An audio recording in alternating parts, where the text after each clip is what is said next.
buenas noches.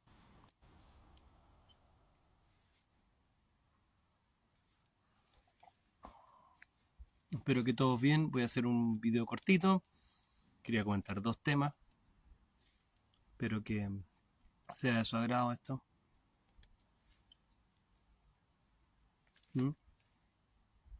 Así que voy a partir en un minuto más. Son las 19:10 a las 19:11. Ahí me están piropeando, muchas gracias. ¿Cómo estoy? Sí, estoy un poquito enfermo. Pero hay que ponerle todo el fuego del mundo. Ya mañana partir con las actividades. Bueno, como todos ustedes, probablemente la mayoría, con todas las actividades diarias tradicionales, digamos.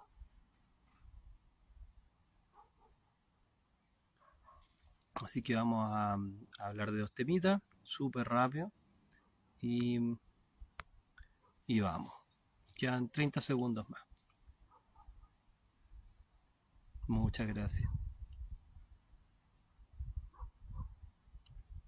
Ya, así que vamos a partir de inmediato. No, gracias a ustedes por acompañarme y por participar.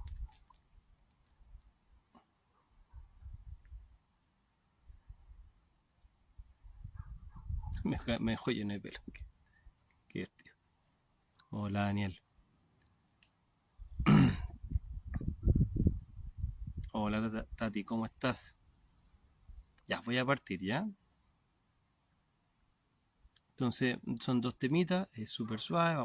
Voy a hablar unos 15 minutos. Vamos a dejar otros 15 minutos para comentar. Y con eso sería, ¿ya? Entonces, vamos con todo. Esa pregunta no las puedo responder, María.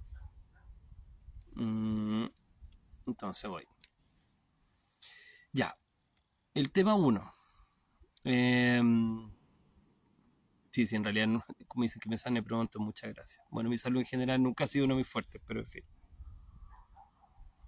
Quizá por eso me interesa tanto el tema de la investigación del antienvejecimiento y todas esas cuestiones. Creo que la ciencia tiene la capacidad de hacer la vida mejor de las personas. O sea, yo lo he vivido. Si no fuera gracias a la medicina, yo no habría vivido ni un año. La medicina así ha hecho grandes logros. Bueno, en fin, esa es otra historia. Vamos a lo que nos interesa. ¿Ya? Dos temitas. Temita 1. Bueno, ayer hubo elecciones en Argentina. Ganó una persona. Ganó la primaria, digamos, en términos estadísticos. Tuvo más inclusión, más votantes.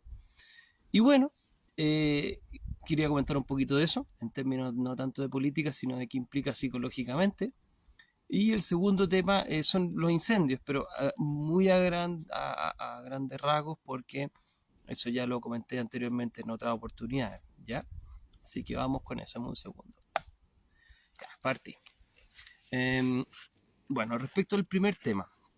No, y el segundo tema que está relacionado con ese tiene que ver con el tema de la biométrica, del hecho de que se está grabando las acciones y, digamos, los rostros de las personas como iniciativa gubernamental en términos de biométrica facial, biométrica ocular, para determinar, por ejemplo, quién se debe considerar un sospechoso. ¿Ya? Entonces, por ahí, dos temas que creo que son relevantes. Entonces, ¿qué tienen en común estas cosas? No los incendios, pero sí la biométrica y el tema de Milei. Independiente de la opinión que uno pueda tener de Milei, el eslogan que le está intentando producir es el eslogan de la libertad. Que hay una libertad que es prácticamente incertidumbre total en algunos sentidos, donde no haya un gobierno centralizado que organice la educación, el deporte, de todo. ¿Por qué se vuelve tan relevante para nuestros vecinos argentinos esto? Bueno, debería preguntarle a ellas y ellos, pero en términos de una interpretación solamente, porque aquí hay bastantes personas que son argentinas, podríamos decir que de alguna forma las personas tienen ese ideal de que quieren tener menos restricciones en sus vidas.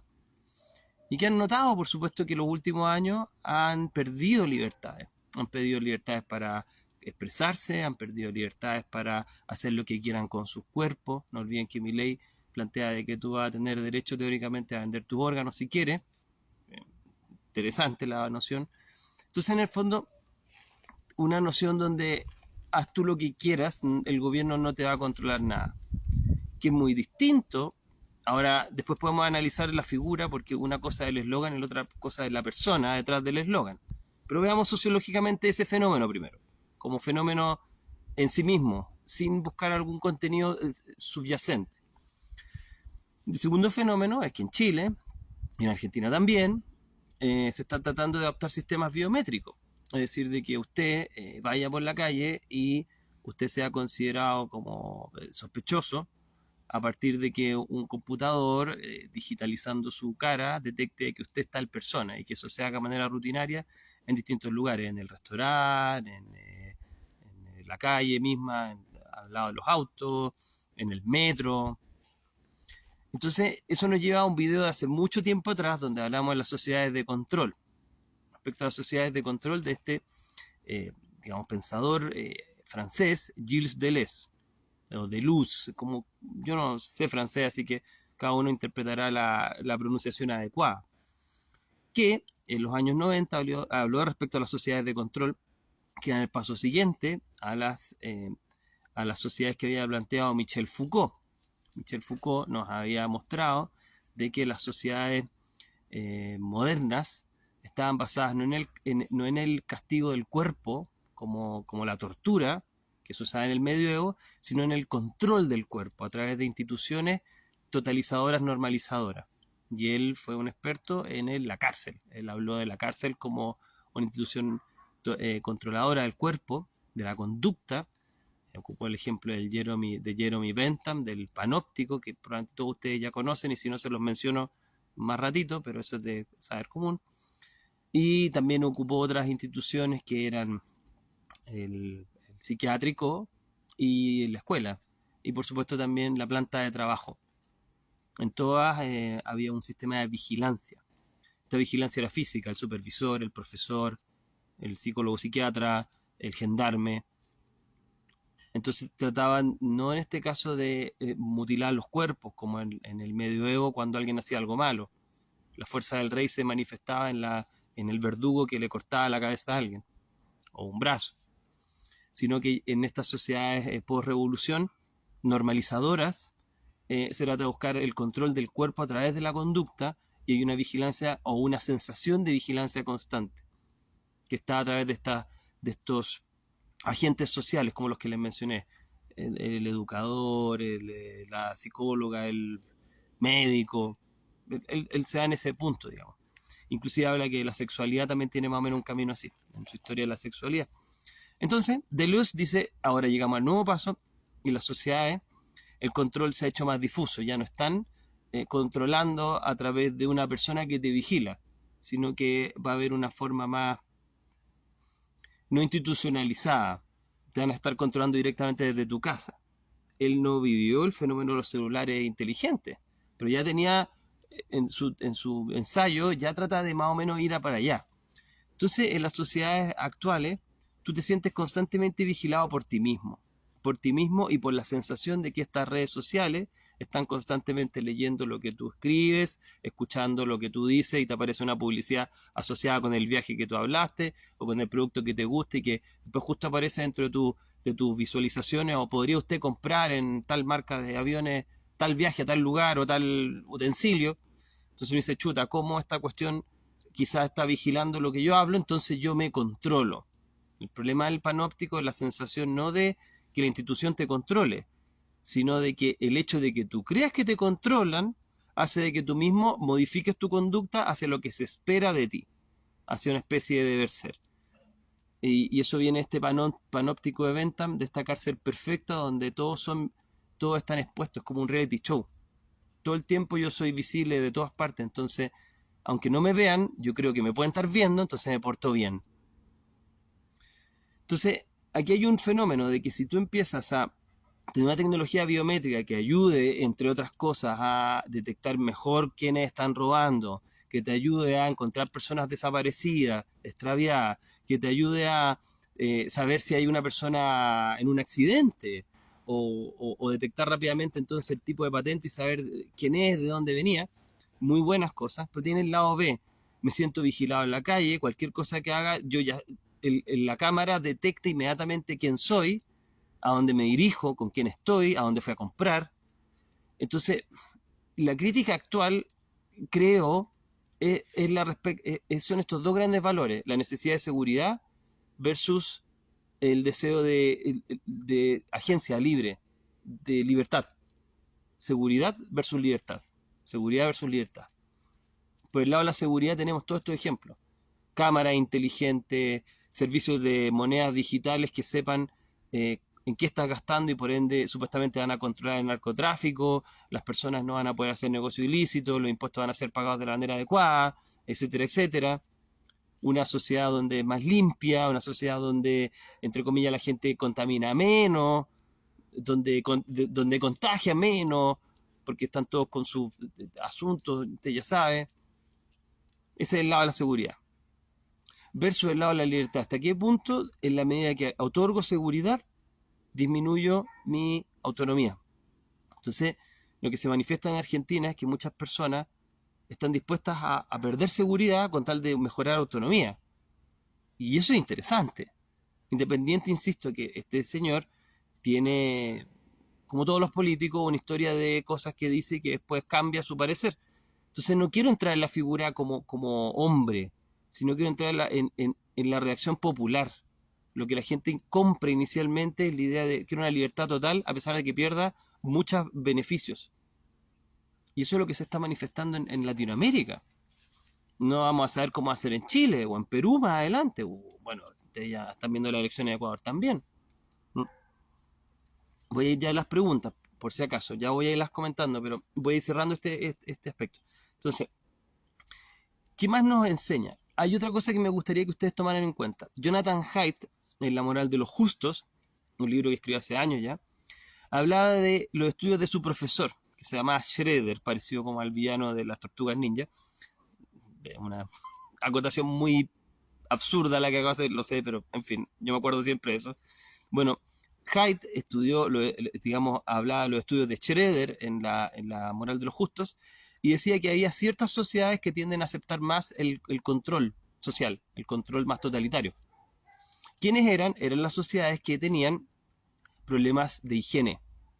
Descubrió, por ejemplo, en zonas de Brasil, en un estudio de campo, de que las zonas donde había más problemas de salud, de higiene, eran los grupos sociales que aceptaban políticamente personas con un discurso mucho más totalitario y controlador. Y Haidt va a eso en tema de zonas del cerebro, inclusive la corteza ínsula, nos habla de que en el fondo nuestra moral tiene que ver con nuestro gusto. Entonces el sentido de asco o de higiene tiene que ver mucho con cómo nosotros tomamos decisiones morales. Por eso algunas cosas nos generan repugnancia cuando son inmorales también. No me quiero entrar en ese punto, pero sí de que parece que si tocamos algo que parece nada que ver, que es la tecla de sanitización, también está dentro del clúster o del subconjunto de la no puede responder, no puedes, ayúdame, del sistema totalitario, ¿ya? La higiene, por alguna razón evolutiva, está asociada con regímenes más totalitarios, y si ustedes ven las campañas de Stalin o de Hitler, tenían mucho que ver con esa idea de sanitización.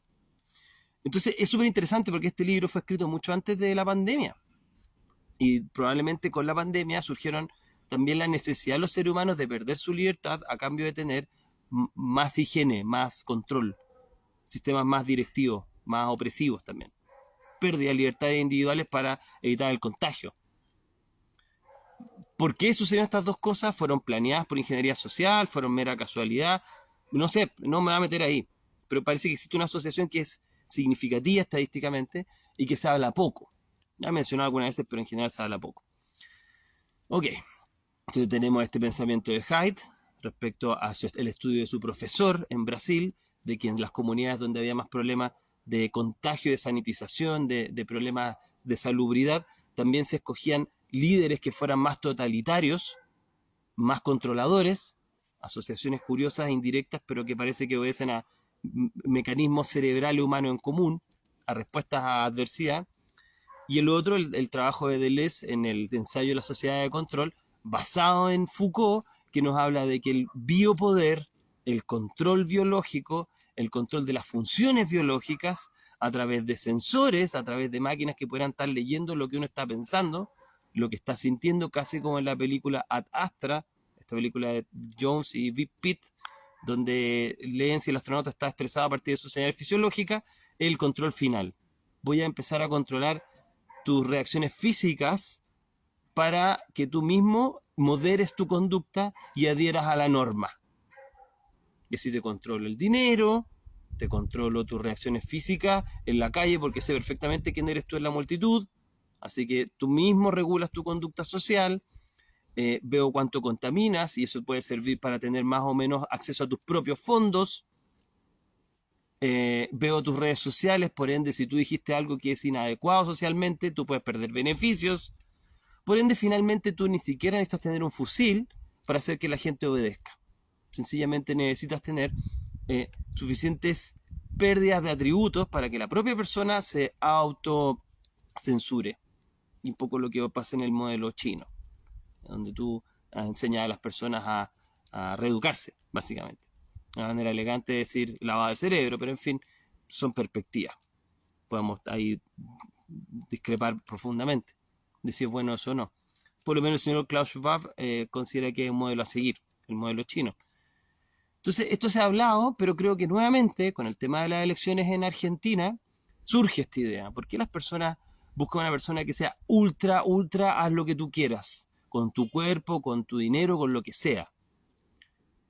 Eso debería ser interesante para las personas que gobiernan, en términos de que parece que las personas están alejándose cada vez más de la idea del control, como sentir de que es una manera adecuada de dirigir sus vidas, de que alguien te diga qué es lo correcto o incorrecto hacer.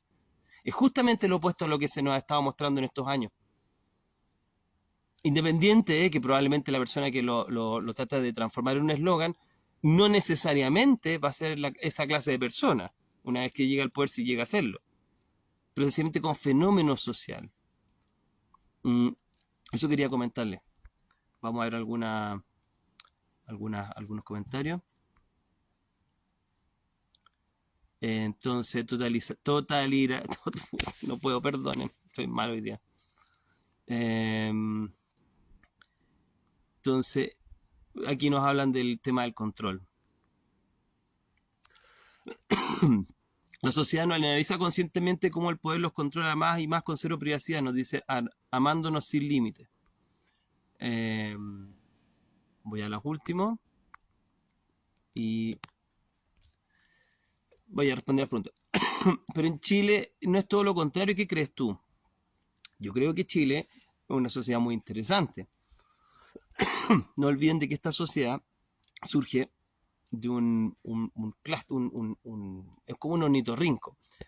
Se parece a las otras sociedades cercanas, a pesar de que esto es una capitanía general, siempre tuvo un sistema más cuadrado, más jerárquico, pero se integran dos morales, una moral judío-cristiana con una moral protestante. La moral protestante viene del ingreso del sistema neoliberal a Chile, que es un sistema económico, pero que también tiene cierta base, fundamento moral. Es mucho más cercano a la riqueza de las naciones, mucho más cercano a Weber. Entonces, el modelo que se instauró en Chile tiene cierta manera de pensar al humano en términos de productividad y de individualismo, que era un poquito distinto a la moral católica, que tiene todo este tema como de medio colectivista. Por eso, para más sugerencias, busquen a Max Weber. Él planteó eso muy bien hace 150 años atrás. Entonces, perdonen, el problema ahí es el siguiente. El chileno tiene una mentalidad colectivista e individualista, al parecer. Y esa mentalidad dual genera ese cortocircuito. Porque esto se ha visto en encuestas. De hecho, alguna vez quería hablar con el señor Soto, le vamos a llamar a este punto, que es un empresario de una empresa de encuestas, que llegó a unos resultados muy interesantes por un estudio de opinión para un tema político. Y los datos hablan de que el chileno es mega individualista, muy parecido a países de América del Norte, pero que en su autopercepción es un individuo colectivista. Miren, o sea, es decir, una persona que piensa súper individualistamente, pero que se percibe a sí mismo como una persona colectivista. Y eso genera estos cuellos de botella donde las personas ni siquiera ellas mismas entienden por qué deciden lo que deciden o por qué están aburridas después de lo que decidieron ellos mismos. O fenómenos como la Teletón o los fenómenos de masa que ocurren acá en Chile que en otros países no se dan con tanta notoriedad. Entonces hay algo ahí, pero es una simple interpretación. Eh, mm, em, Vamos a ver. Amelie Kennedy, hay una serie que ya no está y se llama Persona de Interés. Hay una máquina de IA que determina quién debe morir sin un juicio. Bueno, vamos para allá probablemente. El libertarismo, dice Natalia, y los liberales tienen ideas de libertad que es indiferente al concepto de libertad puro. Me ayuda a redactarlo eso, entiendo un poco el concepto. Bio de Conexión nos dice que hay que dar la oportunidad a mi ley. Y Bruno dice totalidad. No, hoy día no, los verbos no me funcionan. Complicado. ¿Cómo es una sociedad funcional? Nos dice Chris. Esto es el control que está en China y en Corea. Amelie nos dice que todo está controlado vía biometría. El control del cuerpo hace que yo hasta controle mis pensamientos porque la máquina puede detectar mis pensamientos o yo tengo la ilusión de que los va a detectar. El problema de Neuralink del famoso Gio Girardi, que era una máquina que hablábamos un día que tiene poca utilidad, en términos que no puede leer tus pensamientos, puede leer patrones digamos, de actividad eléctrica, porque es muy genérico. No va a leer si tú eres católico, musulmán o agnóstico, ¿ya? Pero la mera idea de que una máquina te está monitoreando y que tú crees que puede leer lo que tú piensas, hace que psicológicamente tú obedezcas. Entonces la trampa ahí no está en que si la máquina es capaz de lograr lo que dice hacer o no, es que tú creas que hace eso. Si tú crees que te están mirando en este momento, tú te portas mejor a pesar de que no te estén mirando. Si tú crees que la máquina detecta algo, tú vas a tratar de pensar y automodificar tu pensamiento y autocensurarte, no porque la máquina después te vaya a acusar. Es por eso el hecho de que tú creas que puedes hacerlo. Solamente eso basta, eso nos enseñó Bentham. Jeremy Bentham hace 300 años atrás nos enseñó eso, el padre del utilitarismo, que es parte también de muchos principios económicos y morales. Amándonos sin límites. En tu zona errónea justamente habla de liberarte de los débiles, especialmente la ley que está para trabajar para nosotros y no para reprimirnos. Y estoy en fraternal diferencia con el doctor Diver ahí, o sea, bueno, él sabe mucho, pero yo sé poquito, pero te puedo decir de que las sociedades se basan en el Leviatán, parece, que eso lo escribieron hace muchos años, el señor Hobbes. La gente obedece más por el miedo a que no obedecer significa el castigo. Le damos al Estado el poder de ejercer la fuerza sobre nosotros por la misma razón. O sea, todas las sociedades tienen un grado de opresión. El tema es cuánta opresión vamos a ejercer en los individuos.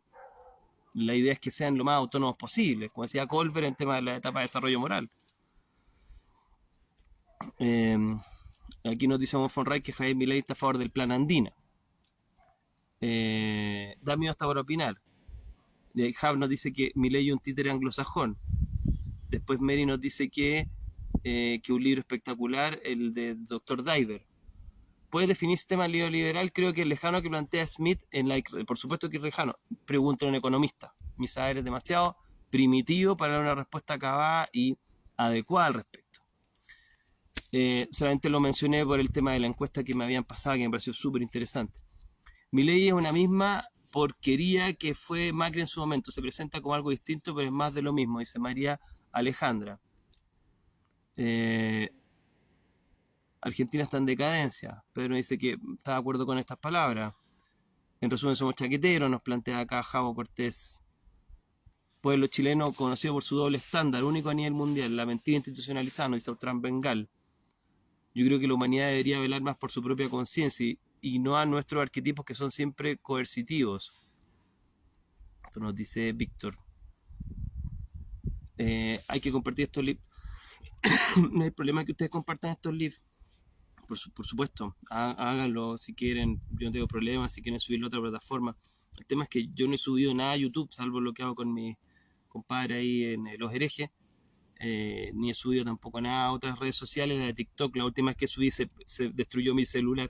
Yo creo que fue al mismo tiempo que la pantalla estaba mala, ojo. No estoy diciendo que pasó eso, pero pero como que me aburrí de subir información, voy a subir aquí y ya porque no tengo tiempo, inteligencia o, o también creo que algo pasa y tú subes las cosas y te las censuran. Aquí me han censurado menos, parece. Entonces, pero si quieren compartir, adelante, fantástico. En España hacían una fila estos días para que los midieran en su biometría a cambio de unos euros. No se dan cuenta que están perdiendo su libertad. AmelieKennedy.Tumbuktu. Estamos como los átomos, cuando nos miran y cuando no me ven. ¿La fuerza del mensaje de discurso de Milei se parece algo al de Bukele? Puede ser, Critical B.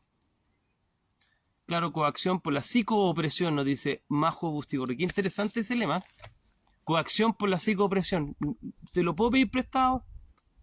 Porque me encantó. Coacción por la psicoopresión. Ese sería como el lema, ¿sí? Amándonos sin límites. Sergio, piensas que y hay quite los trabajos repetitivos del camino. ¿Es parte de la evolución o simplemente un espectro más del dominio de poder? Yo creo que puede ser varias de las anteriores. Yo creo que nos va a quitar trabajo a todos, en todo caso. Aquí hablan de los distintos... ¿Cuándo sale un nuevo capítulo de Los Herejes? El jueves. No logro escribir nada, dice cámara. Luis, ¿cómo estás, Luis? Te mando un gran saludo. Bueno, entonces con eso voy cerrando. Susana dice, yo creo que cada político de turno dirá que lo que la gente desea escuchar. Solo van cambiando de turno. Mira lo que dice aquí Hurtado. El mensaje es el medio... A ver, perdón, está súper bueno. ¿El mensaje es el medio o el mensaje? Bueno, entiendo, no, te quieres estar a McLuhan, que es un teórico súper importante. Aquí me hablan de las criptomonedas también. Piso se recordé el experimento de las pulgas que dejaban en un frasco cerrado y luego de un tiempo cuando abren el frasco las pulgas no saltan. Tiene que ir un poquito con el experimento también de Seligman de Desesperanza Aprendida. Salir de la conformidad. Entonces, bueno, que les vaya muy bien, que tengan un buen mitad de semana. Coméntenme si quieren algún otro tema, insisto, ojalá temas que puedan ser de interés de transnacional y no transhumano, pero trans individual. Y creo que, bueno, aquí últimos comentarios. Argentina viene haciendo lo mismo hace tiempo y se ha transformado en un penoso país. ¿Por qué no un cambio? Claro, interesante. Ahora, acá en Chile y en el mundo parece de que las personas están más preocupadas de poder ser... un político me dijo esto hace tiempo. En el fondo, dentro de la política, cada uno es una microempresa y trata de gestionar trata de gestionarse a sí mismo dentro de ese sistema. Los políticos en general están más preocupados de tener ganancias personales, independiente del color político. Lo más importante son esos beneficios personales, y esos beneficios se logran a través de redes, y esas redes son transnacionales. Entonces, creo que es un poco inocente pensar de que los políticos ahora, especialmente con una sociedad tan globalizada, donde tú puedes viajar a cualquier parte del mundo en menos de un día y puedes comunicarte en segundos con cualquier parte del mundo y que los fondos son transferibles a una velocidad instantánea casi, es un poco inocente pensar que las personas realmente van a sacrificar sus vidas por un beneficio mayor del colectivo local. Eso es súper difícil ahora, porque por último tú dejas el país y ya, y tienes tu cuenta y vives y tienes familia y tienes grupos sociales que te importan más que las personas que te eligieron. Acuérdense, yo tengo mi humilde analogía, ¿no? Los seres humanos son vampíricos por naturaleza, consiguen algo de otros para seguir viviendo. Y creo que la política no es muy diferente en ese sentido. Utilizan la fuerza de los otros para fortalecerse a sí mismos y se van a mostrar de la manera necesaria para poder conseguir ese objetivo. Pero prima más el individuo que el colectivo. Entonces,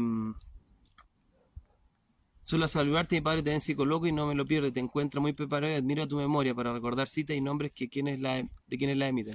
Sí, unas pocas, digamos, cualidades que tengo. Carolina Ibarra, muchas gracias. Está mandando saludos también. Y muchas gracias. Entonces, ese es el tema. Al final también por eso quieren destruir quizás los conceptos nacionales. Porque si tú destruyes los conceptos nacionales, si a la gente no le importa la bandera argentina, si a la gente no le importa la bandera chilena, que son una representación, en sí mismos son cosas, no existen. Pero si tú dejas de creer en esos símbolos, bueno, es menos probable que tú luches por esa provincia de los Juegos del Hambre y que te mates inclusive, te inmoles por esa provincia. Entonces, si tú llegas a ser político y eres tan transnacional, estás quizás más identificado con Nueva York o con Tokio o con Pekín, estás quizás más identificado con el foro de Davos que con tu localidad, te importa más. Entonces, en la medida que va destruyendo los símbolos, la gente pierde esa cuestión más del complejo R, según MacLean, más de la parte instintiva del cerebro que cree en esos ritos y en esas asociaciones más tribales. Entonces, tu tribu va a ser la tribu de los dirigentes, y la tribu de los dirigentes es una casta transnacional, es una casta religiosa transnacional. Entonces, ¿por qué tú te vas a sacrificar? Entonces, el que llega arriba dice, bueno, ahora yo me identifico con los que son similares a mí. ¿Quiénes son similares a mí? Los que tienen el poder. ¿Cómo son los que tienen el poder? Son globalistas. Y ellos son mi referente. Ya no es mi referente tú, que eres parte de una localidad, provinciano, provinciana, sino que soy yo parte de esta sociedad de humanos, como dice Schwab, sin frontera, sin nación. El grupo de jóvenes líderes, donde está el señor Jackson y donde está este otro señor, acá chileno también, del otro espectro político, Chalper, por nombrar dos nomás, que están ahí, salen del Mercurio. Ellos hablaron profusamente el 2002 al respecto. Así que el que quiera ver, vea esa cita. El señor Milei también participó en el Foro Económico Mundial.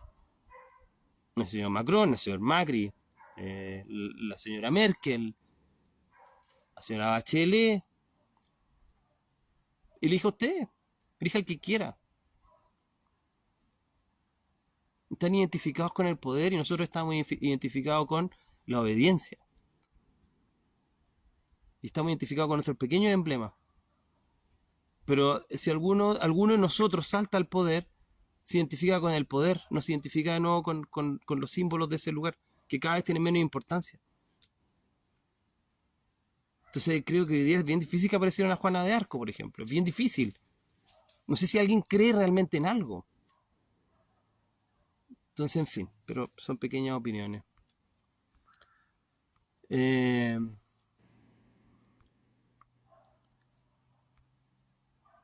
A ver, finalmente.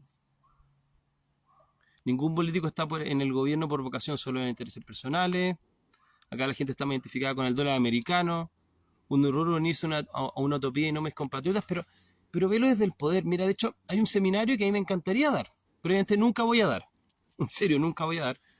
No porque no me lo pidan, sino porque claramente ninguna empresa estaría de acuerdo. Yo le enseñaría, o sea, no sé, es terrible, pero creo que si alguien quisiera hacer un seminario de liderazgo, aparte de tomar a Franz de Waal, debería hacer un seminario maquiavélico, de Nicolás de Maquiavelo. Porque nosotros analizamos el poder desde ser obedientes, desde ser parte del grupo que obedece. Y nosotros miramos al poder como déspota, como cruel, como distintas cosas.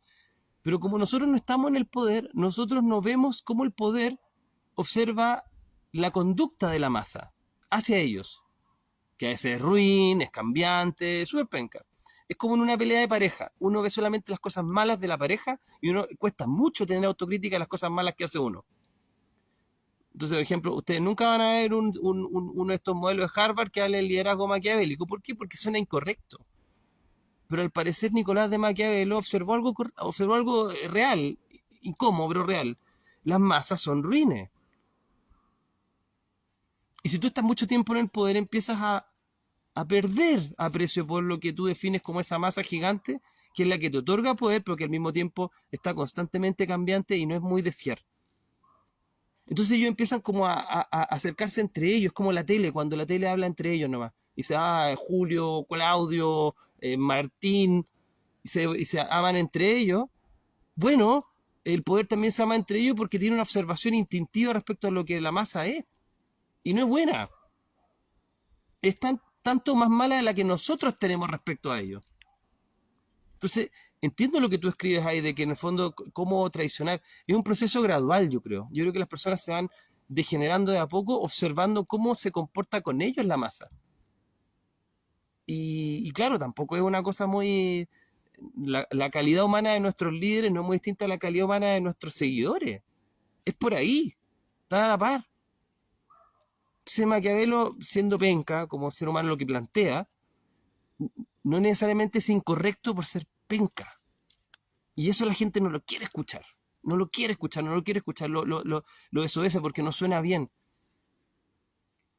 Y en eso se pierden. Entonces creo que, claro, ellos hacen causa común con sus pares. Es entendible hasta cierto punto.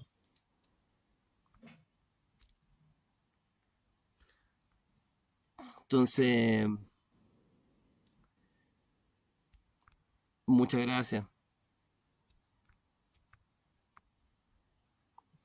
Por ejemplo, como dice Gloria, la política depende de un grupo de personas para levantar líderes, a veces supuestos líderes. Después se hace necesario pagar favores a los que apoyaron. Exactamente.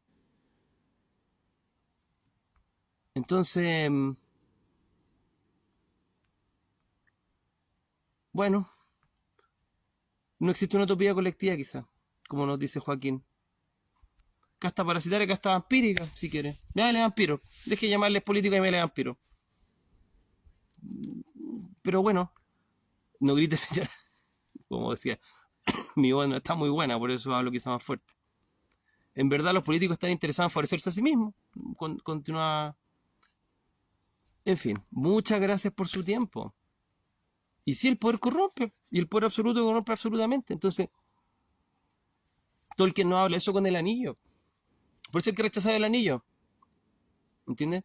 No estaba tratando de promocionar un taller, tendría que imaginarlo, pero bueno, un día nos podemos juntar y hablar de esto. Está bien. Pero planteada de que sería ideal que las empresas hicieran taller de liderazgo maquiavélico. En vez de todos esos talleres que realmente son para llenar tiempo y que muchas veces es una mentira colectiva. Un modelo humano donde supuestamente las personas son todas buenas, digamos. Y no es así. Entonces, no sé, hay tanto autoengaño, tanto doble estándar. Me es lamentable ver eso. Es lógico, pero es lamentable igual. Eh, y, y nada, para el poder corrompe. Por eso en el anillo, continuando con lo que dice Matus Pablo, el ideal es estar alejado del anillo. En el fondo, para, como dice un anime, para evitar lo más terrible, que soy yo mismo. La criatura más terrible soy yo. Entonces, para tratar de regular esos niveles de maldad, de brutalidad, de bestialidad, de monstruosidad, uno también tiene que alejarse de ciertas cosas o mantener muy, muy presente una autorregulación. Acuérdense de Roma, memento mori, recuerda que eres mortal. Voy entrando a Roma con mi ejército, soy en este momento el nuevo autócrata dictador, y una persona al lado me dice, pero igual te vas a morir. No importa que tú seas ahora rey de Roma, tú te vas a morir. Tú igual vas a morir. Entonces, ¿cómo es difícil no caer en la ubris, en esta embriaguez del poder que te vuelve idiota y monstruoso y corrupto? Muy difícil. Nosotros cambiamos mucho cuando tenemos poder sobre otra persona. Muchas veces sacamos lo peor de nosotros mismos. Una vez hablé de esto en pareja. Si tú le das poder absoluto a una pareja, la persona se transforma en un déspota. Lamentablemente hay que controlar eso porque si no sacas lo peor del otro ser humano. A todo nivel. Si no somos distintos en escala, a veces somos distintos en circunstancias, la mayoría. Entonces, por eso es tan común que el poder sea medio psicópata. En fin, muchas gracias por todo, ¿ya? Aquí nos habla Octanaje de las 40 leyes del poder. El mayor habla cómo conducirse para mantener y obtener el poder. No es casualidad, así se mueve el mundo lamentablemente. No conozco las 40 leyes del poder de mayor, lo voy a leer. Ahora, yo creo que es difícil que alguien mantenga la mesura. No olviden que para los griegos la virtud más importante era ser mesurado, ser valiente y ser mesurado. Después venían las otras cosas. Manual práctico mantener el poder. El verdadero enemigo está dentro de uno. ¿Sí? Casta de bípedos reptilianos, nos dicen acá. Puede ser. Como decía David Icke. ¿Y cómo cambiamos? Estar consciente nos puede ayudar un poquito. Tener con una chela. Cuídense mucho. Dice que mis mensajes no llegan. Si llegan, Jani Izaguirre. Estudio en la PUC y me es interesante cómo jóvenes comienzan a hacer e inventarse un personaje para llegar a ser político en un futuro. Exactamente, Critical Lab. O Critical Lab. Voy cerrando, que les vaya bien.